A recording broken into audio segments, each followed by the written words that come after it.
My name is Blake Curran. Mr. Porter, my name is Steve. My name is Donna Cushing. I'm a survivor of child sexual abuse. This message is for the Attorney-General, Christian Porter, and Prime Minister of Australia, Scott Morrision. With an appeals process now completed and no other charges in play, it is in the interest of transparency to all Australians that the full Royal Commission report into institutionalised sexual abuse be released, with a priority to be made, in particular, on the redacted information regarding George Pell.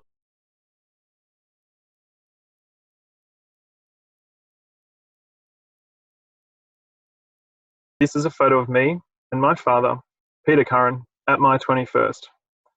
5 months later, he died, with my mother and siblings having to go through the horrors of burying him too early in life. My younger sister was only 8 years old, and Mr. Morrision, Mr. Porter, I hope you never have to go through the same pain that we had to endure as a family when he passed away, and how we still feel that same pain today regarding his untimely death and the abuse he suffered as a child. And we're just one family amongst so many suffering throughout Australia. I am the eldest of 7 children. At Christmas in 1978, Gerald Ridsdale ingratiated himself into my family, which consisted of my mother and 6 siblings, aged 2 to 11 years, so 7 in total. Ridsdale assaulted my siblings and I, which have had disastrous lifelong effects.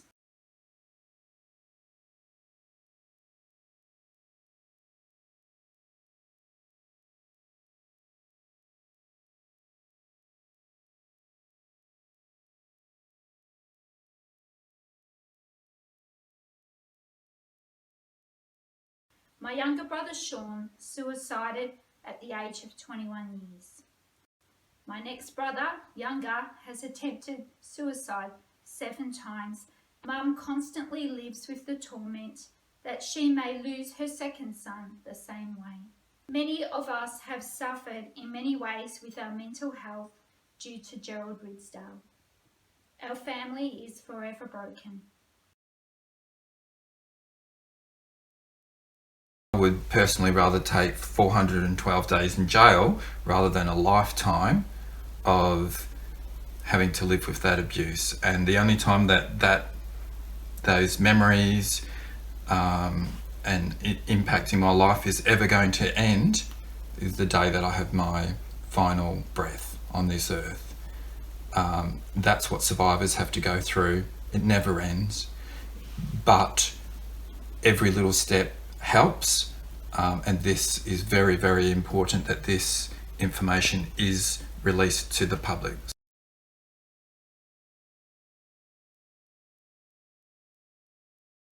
I'm a survivor of abuse by Gerald Ridsdale in 1982. The church was aware that Ridsdale was an abuser as far back as the 60s and definitely by 1975.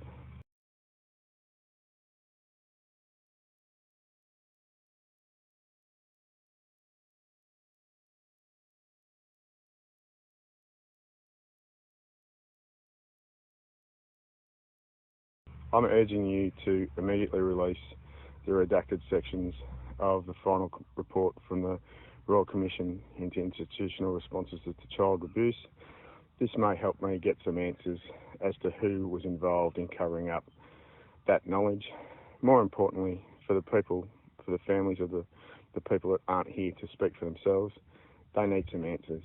I believe the people in the consultants' meeting knew what was going on.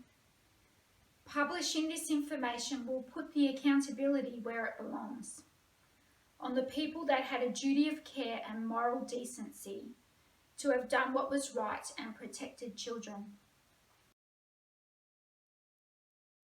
Throughout his life, he was deeply depressed. An alcoholic from the age of 16, but still a good man who would always help others more than himself, fighting for the protection of future generations as well. He always said that he can't fix the past and what happened to him, but that he could sure as hell stop it happening to someone else's son or daughter. The abuse that he suffered didn't only impact him. It's impacted me, my siblings, our wider family, as the next generations of this abuse. And now my own 2 children don't have a grandfather. It's now hit another generation again. They're only 4 and 5 years old. How do I explain his death to them?